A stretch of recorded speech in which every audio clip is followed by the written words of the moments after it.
Hi everyone, welcome back to the channel Maharaj mastery classes. तो कैसे हैं आप सब? I hope you all good और doing well in their life और अच्छे से अपनी स्टडीज़ पर फोकस कर रहे हैं।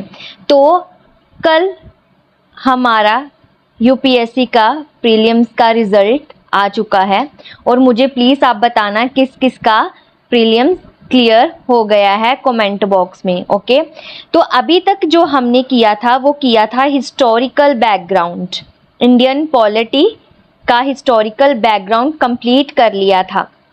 ओके, अब उसके बाद हम स्टार्ट करेंगे making of the Indian constitution, कि हमारा कॉन्स्टिट्यूशन कैसे कैसे बना। ओके, कौन कौन सी कमेटी बिठाई गई, कौन कौन सी मीटिंग करवाई गई, कॉन्स्टिट्यूंट असेंबली कैसे बनी, इस चीज़ के बारे में हम इस लेक्चर में पढ़ेंगे।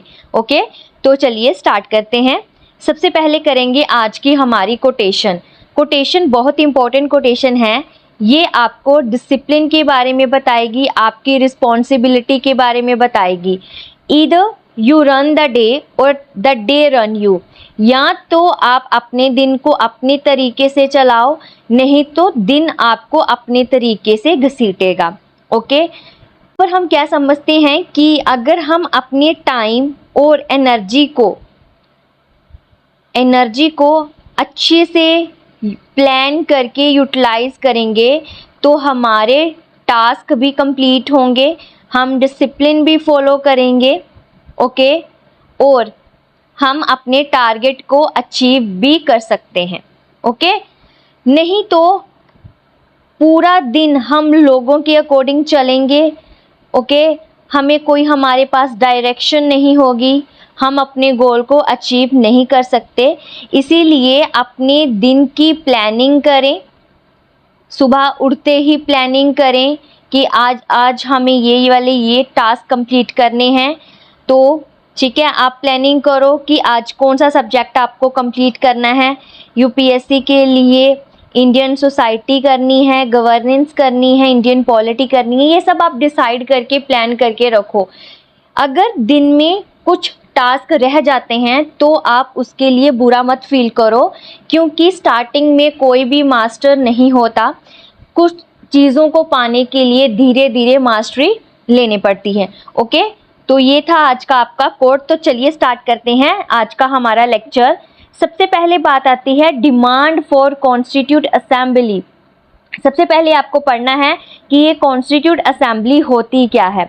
कॉन्स्टिट्यूट असेंबली क्या होती है? एक असेंबली एक इंस्टीट्यूशन है जो कंसीव करता है, डिज़ाइन करता है, अमेंड करता है एक कॉन्स्टिट्यूशन को with the authority to establish the norm that govern the political and social framework of the territory।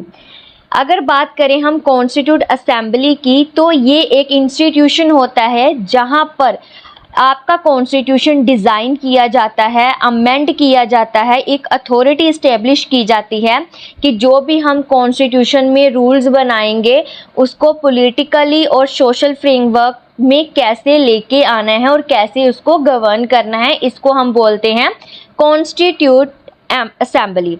Constitute assembly.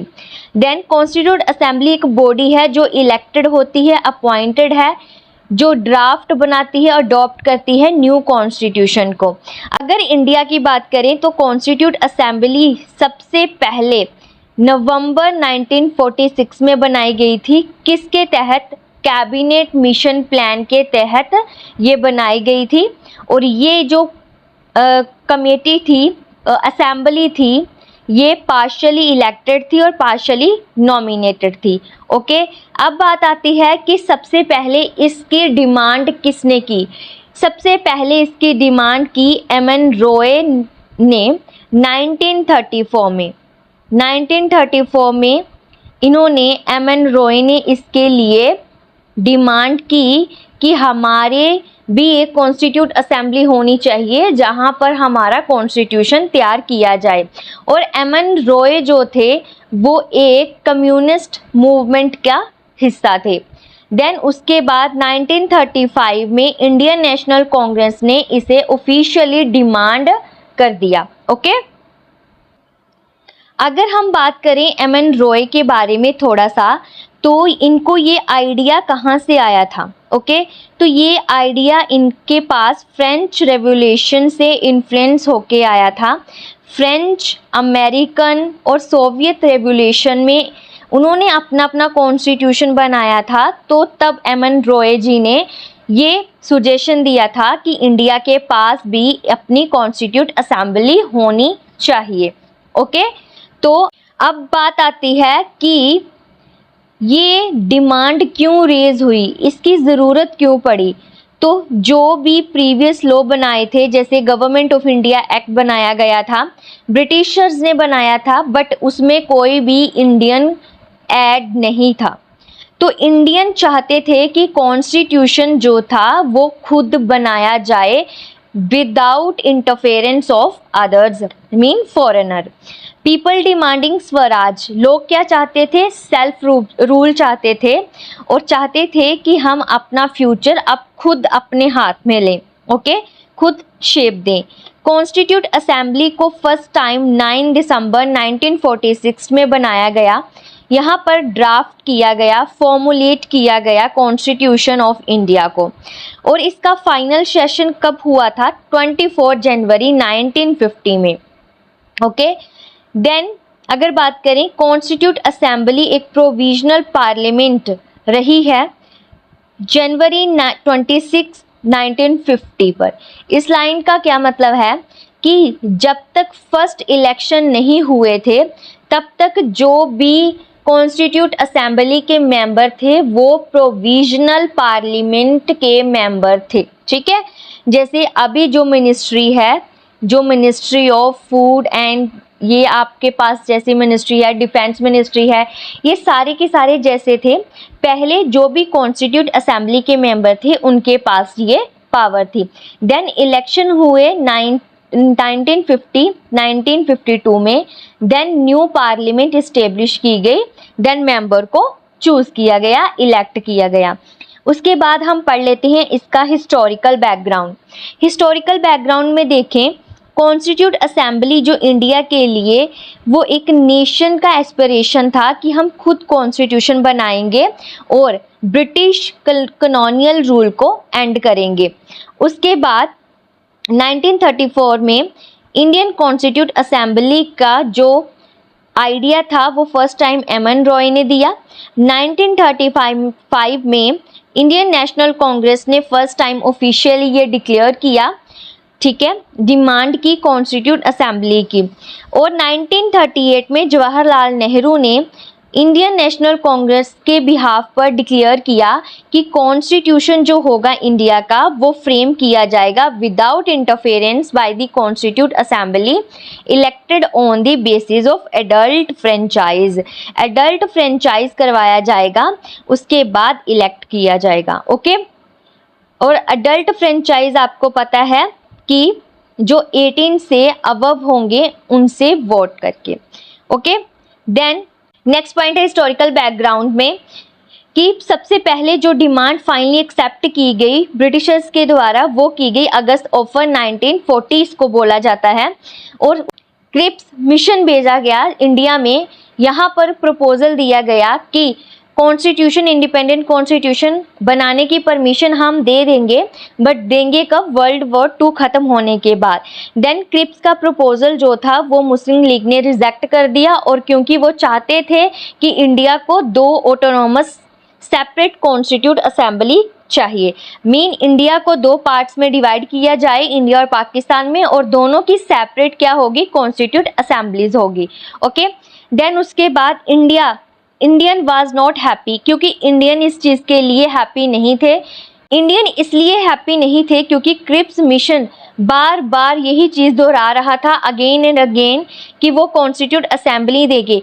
तब महात्मा गांधी जी ने एक स्टेटमेंट दी कि महात्मा गांधी ने बोला कि ये पोस्ट डेटेड चेक है फाइलिंग बैंक का। ये स्टेटमेंट पूछी जाती है, इसको आपने ध्यान में रखना है। ओके, देन इसके बाद 1946 में कैबिनेट मिशन को इंडिया में भेजा गया। उसके बाद ये 1946 में कैबिनेट मिशन को इंडिया में भेजा गया। उसके बाद 1947 में इंडियन नेशनल कांग्रेस ने फर्स्ट टाइम ऑफिशियली डिक्लेयर किया कि जो आइडिया था कॉन्स्टिट्यूंट असेंबली का वो परमिशन दे दी गई, बट उन्होंने बोला कि हम 2 असेंबलीज नहीं बनाएंगे, एक ही असेंबली होगी, और इसकी वजह से मुस्लिम लीग सेटिस्फाइड नहीं थे। देन कॉन्स्टिट्यूशन की हम करें कॉम्पोजिशन की बात, तो 1946 में कॉन्स्टिट्यूंट असेंबली को कॉन्स्टिट्यूट किया गया और कैबिनेट मिशन प्लान के अंडर। सबसे पहले अब पढ़ते हैं इसके फीचर्स। कॉन्स्टिट्यूंट असेंबली के जो फीचर थे उसको हम पढ़ लेते हैं। सबसे पहले बात की जाती है टोटल स्ट्रेंथ की। तो टोटल सीट्स कितनी थी? 389। ठीक है, ये टोटल सीट्स थी, और इसमें से 296 सीट्स ब्रिटिश इंडिया के पास थी, और 93 सीट्स किसके पास थी? प्रिंसली स्टेट्स के पास थी। ओके, इसके आगे भी डिवाइडेशन है, वो कैसे है?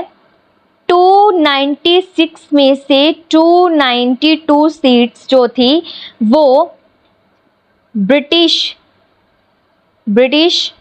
मेंबर्स की थी। ब्रिटिश मेंबर्स मीन जैसे बंगाल, मद्रास, प्रेजी प्रोविंसेस में से इन्होंने मेंबर लिए थे। और अगर बात करें हम, और 4 मेंबर थे, वो थे चीफ कमिश्नर प्रोविंसेस थे, जैसे दिल्ली, अजमेर, ये चीफ कमिश्नर के प्रोविंसेस थे, 4 मेंबर थे, और 292 मेंबर जो थे वो ब्रिटिश इंडिया से थे।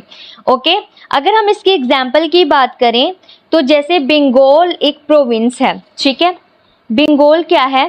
प्रोविंस है। बंगाल मोस्ट पॉपुलस प्रोविंस थी, तो यहाँ से ज़्यादा मेंबर इलेक्ट किए जाते थे। ठीक है, ज़्यादा सीट्स थी इस प्रोविंस के। ओके, देन नेक्स्ट पॉइंट है seat allocation based on population. अभी जो सीट्स एलोकेट की गई वो कैसे की गई कि अगर एक प्रोविंस में 10 लाख लोग हैं तो वहाँ से एक सीट निकल के आएगी। एग्जाम्पल के तौर पर अगर देखें कि एक प्रोविंस में अगर 30 लाख लोग रह रहे हैं तो वहाँ पर 3 सीट्स निकल के आएंगी जो उनको रिप्रेजेंट करेंगी। ओके, तो सीट जो थी वो प्रोपोर्शन टू पॉपुलेशन के अकॉर्डिंग ली गई थी, प्रोविंसेस में भी और प्रिंसली स्टेट्स में भी। उसके बाद हम बात करें कम्यूनल रिप्रेजेंटेशन की। कम्यूनल रिप्रेजेंटेशन की गई थी, ब्रिटिश प्रोविंसेस को डिवाइड किया गया 3 मेन कम्युनिटीज़ में, मुस्लिम, सिख्स और जनरल, जिसमें हिंदू, पारसी, क्रिश्चियन ये सब आते थे, और इनकी डिवीज़न जो थी वो पॉपुलेशन की बेस पे की गई थी। ओके, जैसे हम बात करें कि पंजाब में सिख्स थे, मुस्लिम थे, वो सिग्निफिकेंट पॉपुलेशन थी, और उनको जो सीट्स एलोकेट की गई थी वो 3 ग्रुप्स में की गई थी। जैसे पंजाब के अंदर सिख्स और बाकी कम्युनिटी के लोग रहते हैं तो उनको भी सीट्स उसी हिसाब से एलोकेट की गई थी। ओके, देन अगर बात करें हम नेक्स्ट प्रोविजन की, इलेक्शन मेथड की बात करें तो जो मेंबर्स हैं कम्युनिटी के, मुस्लिम, सिख, जनरल, ये यहाँ से इलेक्ट किए जाएंगे member of legislative assembly mean MLAs और of the same community mean अगर सिख हैं तो सिख कम्युनिटी के लिए सिख MLA होगा, मुस्लिम कम्युनिटी के लिए मुस्लिम MLA होगा, और अगर दूसरी कम्युनिटी है कोई तो उसके लिए वो MLA होगा। और वोटिंग जो थी वो थी सिंगल ट्रांसफरेबल वोट। ओके, अगर इसकी एग्जाम्पल देके आपको समझाऊं तो देखिए, एक प्रोविंस है, उस प्रोविंस में 10 मुस्लिम MLAs हैं। ओके, तो वो 10 MLAs कोई एक रिप्रेजेंट चुनेंगे जो कॉन्स्टिट्यूट असेंबली को रिप्रेजेंट करेंगे। ओके, 10 मुस्लिम एमएलए में से ये सारे के सारे आपस में डिस्कस करेंगे कि किसने कॉन्स्टिट्यूट असेंबली को रिप्रेजेंट करना है। ओके, उसके बाद है प्रिंसली स्टेट रिप्रेजेंटेटिव। ये इलेक्टेड नहीं थे, ये प्रिंस के द्वारा, किंग के द्वारा चुने जाते थे और ये नॉमिनेट किए जाते थे।